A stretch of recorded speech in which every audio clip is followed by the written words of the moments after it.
নমস্কার, আমি উজান সরকার। আমার আজকের নিবেদন কবি চন্দননাথ এর লেখা কবিতা প্রণাম নিও। তোমরা পড়াও, তোমরা শেখাও, তোমরা পড়াও, তোমরা শেখাও। তোমরা শেখাও কেমন করে, শিক্ষা এবং শৃঙ্খলাতে আমরা নেব জীবন গড়ে, মনের মাঝে যত্ন করে। তোমরা ছড়াও জ্ঞানের আলো, কেমন করে কথায় কথায় দাও চিনিয়ে মন্দ ভালো।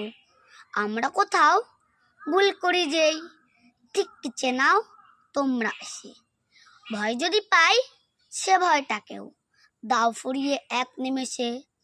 তোমরা আলোর স্বপ্ন দেখাও, তোমরা পরম পূজনীয়। আমার যত শিক্ষাগুরু সবাই আমার প্রণাম নিও। নমস্কার।